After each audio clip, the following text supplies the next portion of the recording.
World War II soil secrets that tripled harvest. The difference between a starving homestead and a thriving one often lies 6 inches beneath your boots. During the height of World War II, when supply lines were severed and industrial fertilizers were diverted to the explosives industry, a quiet revolution occurred in the dirt of victory gardens. This wasn't about laboratory-created chemicals. It was about a desperate scientific return to soil biology that forced plants to produce at 3 times their normal rate. For a modern survivalist, these forgotten soil secrets are the ultimate insurance policy. If the grid goes down and the local co-op closes, you need to know exactly how to manipulate soil pH, microbial life, and mineral density using nothing but what you can scavenge from the landscape.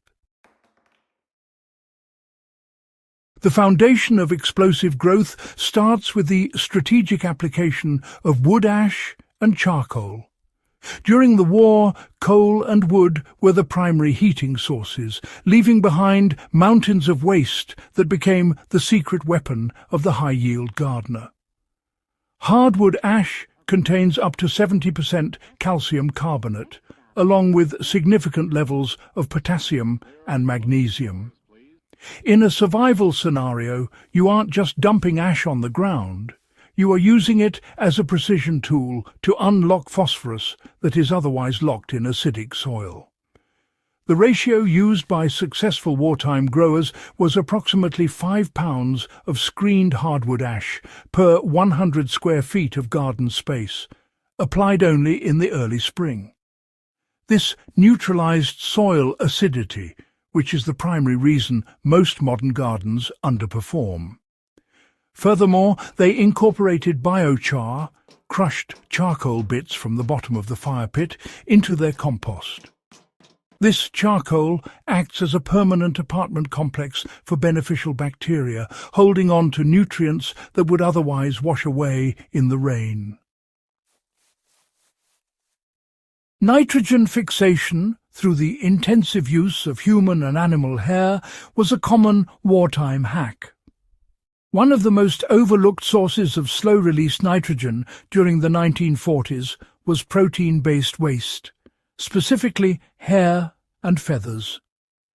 Nitrogen is the fuel for leafy growth, and while commercial fertilizers provide a quick hit that washes away, the keratin in hair breaks down over several months, providing a steady stream of food for the plants. Survivalists back then would visit local barbershops or utilize poultry processing waste to line their planting trenches. A practical application for you today involves digging a trench 12 inches deep, layering 2 inches of hair or crushed feathers at the bottom, and covering it with soil before planting heavy feeders like corn or brassicas. This creates a subterranean reservoir of nitrogen that peaks just as the plant enters its most aggressive growth phase, often resulting in stalks and yields that dwarf those grown in untreated soil. The buried trench method? It really turned everyday kitchen scraps into high-octane fuel. While modern composting, is usually a slow process of turning piles, wartime survivalists utilized what they called trench composting to feed the soil directly where the plants lived. They would dig a trench between rows, roughly 1 foot deep, and fill it with a precise ratio of green waste and high calcium additives like crushed eggshells. By burying the waste directly in the garden, they eliminated the heat loss and nutrient leaching you get with above-ground piles. The secret ratio for this underground power cell was 2 parts green vegetable waste to 1 part crushed eggshells and a handful of bone meal. As these materials decayed, they released CO2 right into the root zone and provided a concentrated burst of calcium, which prevented blossom end rot and strengthened the cellular walls of the vegetables, making them more resistant to pests and drought. Fermented weed teas now. These provided the microbial jumpstart needed for poor quality land. When the soil is depleted, you simply cannot wait for nature to take its course. You have to jumpstart the biological engine. Wartime gardeners mastered the art of liquid gold by fermenting high-nutrient weeds like stinging nettle and comfrey in barrels of rainwater. Nettle, you see, is particularly rich in iron and nitrogen, while comfrey has deep taproots that pull minerals from the subsoil. To replicate this, you fill a 5-gallon bucket halfway with chopped nettles, top it with water, and let it sit for 2 to 3 weeks until it turns into a dark, pungent liquid. Dilute this mixture at a ratio of 1 part tea to 10 parts water, and apply it as a foliar spray or a root drench every 14 days. This provides an immediate dose of bioavailable minerals that can revive a struggling crop in 48 hours, a technique that was absolutely essential when every calorie counted towards survival. Strategic mineral cycling with crushed limestone and sea salt ensured nutrient density.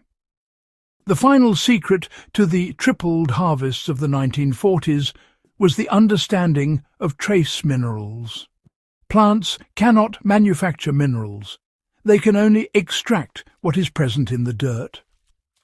During the war, gardeners often used extremely diluted sea salt solutions, roughly 1 teaspoon of high-quality sea salt per gallon of water, to provide the 90-plus trace minerals found in the ocean.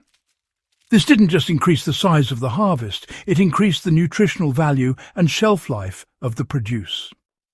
When combined with the yearly application of crushed limestone to maintain a slightly alkaline environment, the soil becomes a high-efficiency engine.